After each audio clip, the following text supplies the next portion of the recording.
Assalamualaikum warahmatullahi wabarakatuh. Saya Nurhidayasari Jamaluddin akan memaparkan makalah dengan judul Prinsip-prinsip dan ciri-ciri evaluasi pendidikan. Sebelum memasuki materi inti, terlebih dahulu saya akan memaparkan tentang latar belakangnya. Dunia saat ini semakin berkembang di setiap bidang, salah satunya pendidikan. Pendidikan merupakan hal penting yang harus diperhatikan dan terus dikembangkan agar perencanaan dan pelaksanaannya serta hasilnya dapat terus mengalami perkembangan bahkan kemajuan.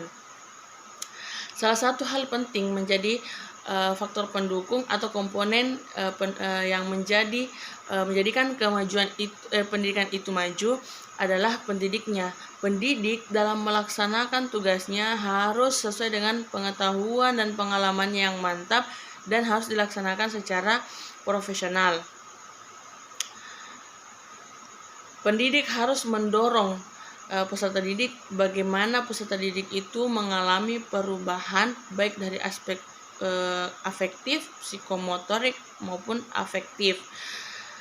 Kemudian salah satu kegiatan yang penting untuk mendukung kemajuan dan perkembangan pendidikan itu adalah namanya evaluasi pendidikan.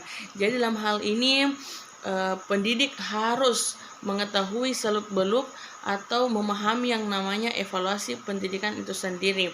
Minggu lalu kita teman-teman telah membahas tentang konsep tujuan dan fungsi dari evaluasi pendidikan. Jadi pada sekarang ini untuk mengerti evaluasi pendidikan itu sendiri, saya akan membahas khusus tentang prinsip dan ciri-ciri evaluasi pendidikan. Berdasarkan rumusan latar belakang yang saya uraikan, adapun rumusan masalahnya adalah dua. Yang pertama, apa prinsip-prinsip evaluasi pembelajaran, dan yang kedua, apa ciri-ciri evaluasi pendidikan. Kemudian kita pindah ke materi intinya. Pertama, prinsip-prinsip evaluasi pendidikan. Prinsip merupakan dasar, asas atau kebenaran yang menjadi pokok dasar bertindak dan berpikir.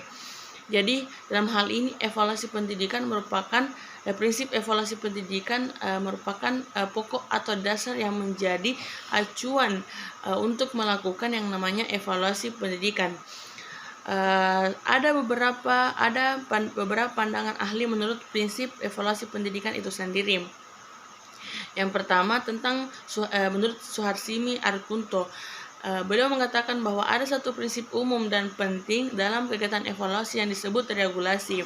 Menurutnya, regulasi ini adalah 3 komponen pendidikan yang saling berhubungan antara satu sama lain dan tak terpisahkan, yaitu yang pertama tujuan pembelajaran, kedua kegiatan pembelajaran, dan yang ketiga evaluasi. Pembahasannya, yang pertama, hubungan antara tujuan dengan pembelajaran. Tujuan dijadikan sebagai acuan untuk menyusun perencanaan pembelajaran. Begitu pula sebaliknya bahwa kegiatan atau proses pembelajaran yang dilakukan harus mencapai tujuan pembelajaran yang telah ditetapkan. Yang kedua, hubungan antara tujuan dengan evaluasi. Maksudnya di sini, langkah atau menyusun alat evaluasi itu harus sesuai dengan tujuan yang dirumuskan. Nah, selanjutnya yang ketiga, hubungan antara pembelajaran dengan evaluasi. Evaluasi harus mengacu atau disesuaikan dengan kegiatan pembelajaran yang dilaksanakan. Sebagai contoh, jika kegiatan pembelajaran dilakukan oleh pendidik dengan menitik beratkan kepada aspek keterampilan, maka langkah-langkah evaluasi yang kita susun itu harus sesuai dengan proses pembelajaran yang kita lakukan, yaitu menitik beratkan kepada aspek atau bidang kemampuan keterampilan peserta didik. Selanjutnya, menurut ahli kedua yaitu Husnul Ridho, menurutnya prinsip-prinsip evaluasi pendidikan itu ada 6. Yang pertama, komprehensif. Evaluasi harus mencakup bidang sasaran yang luas atau menyeluruh, baik aspek personalnya, materialnya, maupun operasionalnya. Jadi komprehensif maksudnya di sini prinsip menyeluruh. Evaluasi tidak hanya ditunjukkan pada satu aspek saja. Misal aspek personalnya kita bahas. Jangan hanya menilai muridnya saja atau peserta didiknya saja bahwa berhasilnya suatu evaluasi itu tergantung dari peserta didiknya. Padahal tidak. Dalam pelaksanaan evaluasi harus melihat beberapa komponen aspek, misalnya pendidiknya, peserta didiknya, kepala sekolah, maupun orang-orang yang ada dalam lingkungan sekolah itu sendiri. Kemudian yang kedua, komparatif. Komparatif maksudnya di sini kerjasama. Melakukan evaluasi pendidikan itu harus melakukan kerjasama antara beberapa komponen. Misalkan kerjasama antara peserta didik dengan pendidik, kepala sekolah, maupun misalnya karyawan yang ada di sekolah itu. Kemudian yang ketiga, continue atau keberlanjutan. Evaluasi hendaknya dilakukan secara terus-menerus selama proses pelaksanaan program. Evaluasi tidak hanya dilakukan terhadap hasil yang telah dicapai, tetapi evaluasi itu dilakukan dan diperhatikan mulai dari awal perencanaan sampai dengan akhir pelaksanaan pembelajaran. Kemudian yang keempat, objektif.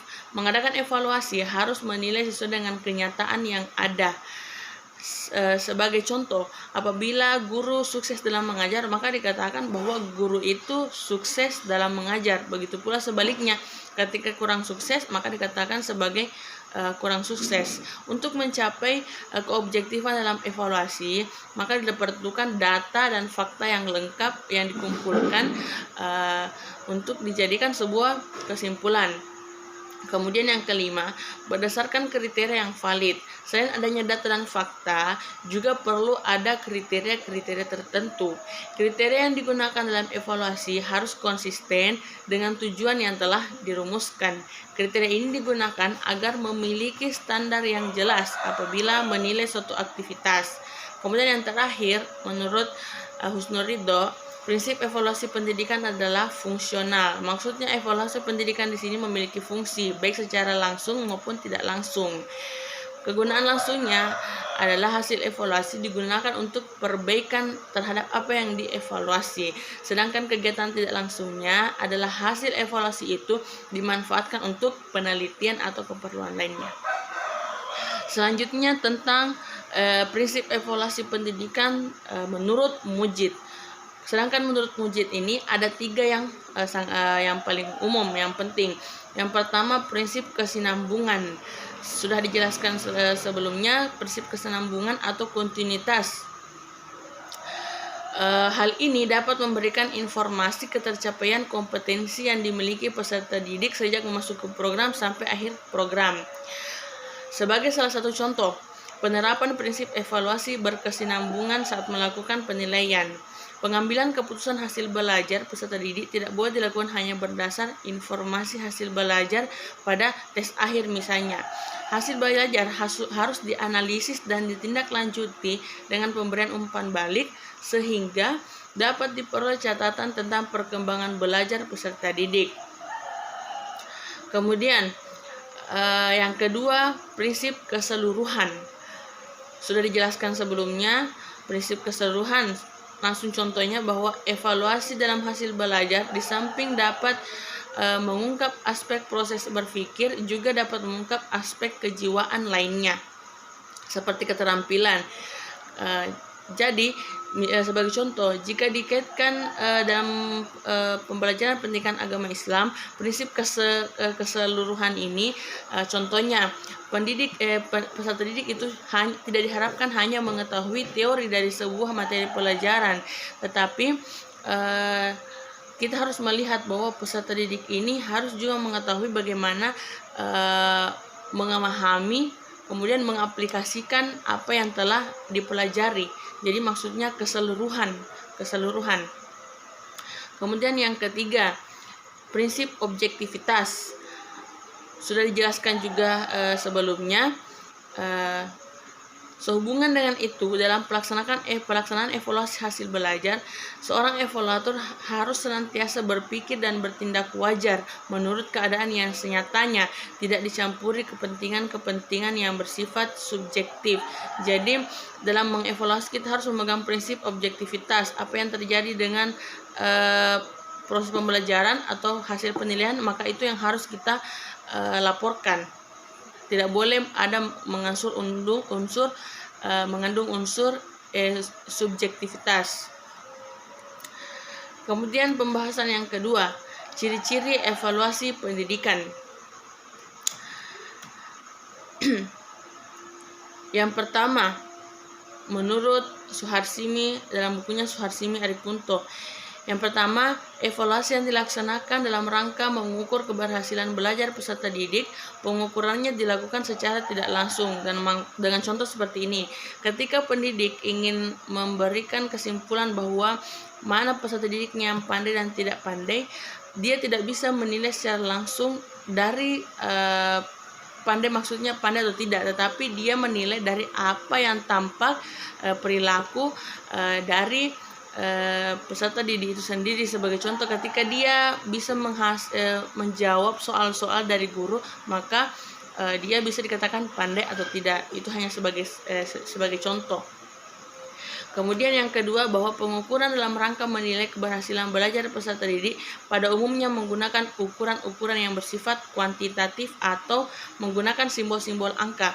Hasil-hasil pengukuran yang berupa angka-angka itu selanjutnya dianalisis dengan menggunakan metode statistik untuk pada akhirnya diberikan interpretasi secara kualitatif atau penjelasan-penjelasan.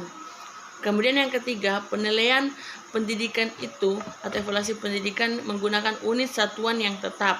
Penggunaan unit-unit atau satuan-satuan yang tetap itu didasarkan pada teori yang menyatakan bahwa setiap populasi peserta didik memiliki sifat yang heterogen. Jika dihadapkan pada satu tes, maka hasil dari perolehan peserta didik itu juga berbeda-beda.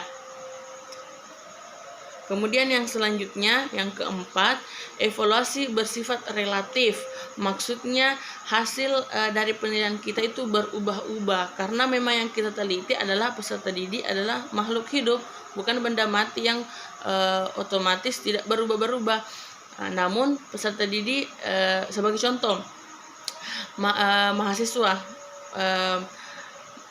sebagai contoh peserta didik, dalam penugasan pertama dia mendapatkan nilai 90, ulangan tengah semester dia mendapatkan 80, kemudian setelah itu penugasan kedua lagi dia mendapatkan nilai 100, kemudian akhir semesternya mendapatkan 50. Jadi itu tidak boleh kita mengambil sebuah kesimpulan yang tidak jelas. Ketidaksamaan hasil dari evaluasi ini karena memang bahwa peserta didik mengalami perubahan dari waktu ke waktu. Itu ada beberapa faktor yang mempengaruhi, baik dari peserta didik itu sendiri ataupun dari di luar dari peserta didik itu sendiri. Kemudian yang kelima, bahwa kegiatan evaluasi sulit untuk dihindari terjadi kekeliruan atau error. Nah, maksudnya di sini kadang kita sudah melaksanakan evaluasi, namun ternyata masih ada kesalahan dalam proses evaluasi, karena memang dalam hal ini ada beberapa faktor yang mempengaruhi sehingga evaluasi itu bisa error atau terjadi kesalahan. Kadang disadari ataupun disengaja, kadang tidak disadari ataupun sengaja. Jadi saya akan membahas beberapa faktor yang menyebabkan terjadinya error dalam evaluasi pendidikan ini. Yang pertama terletak pada alat ukurnya.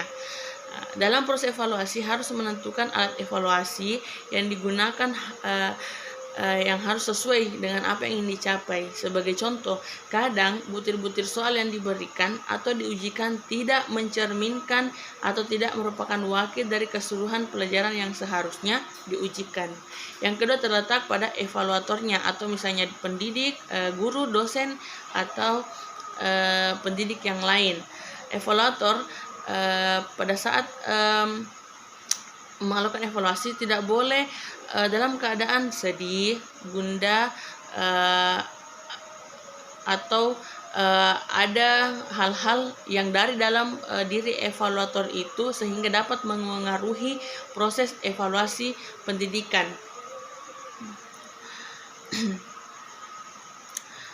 Kemudian yang ketiga terletak pada peserta didik.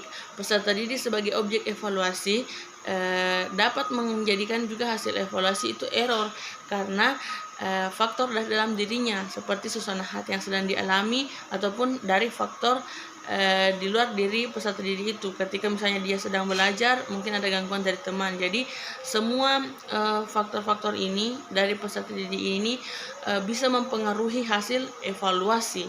Kemudian yang terakhir terletak pada situasi di mana evaluasi sedang berlangsung. Suasana atau lingkungan di sekitar pelaksanaan evaluasi juga memengaruhi baik itu evaluator atau objek evaluasi, seperti suasana kelas yang ribut, tentang kebersihan, kenyamanan maupun pengawasan yang ada dalam lingkup dilaksanakannya evaluasi pendidikan itu. Jadi itulah yang sempat saya sampaikan terkait dengan prinsip dan evaluasi prinsip dan ciri evaluasi pendidikan. Adapun nanti hal-hal yang kurang dimengerti oleh teman-teman ataupun yang ingin ditambahkan, diberikan saran, saya persilahkan. Sekian, assalamualaikum warahmatullahi wabarakatuh.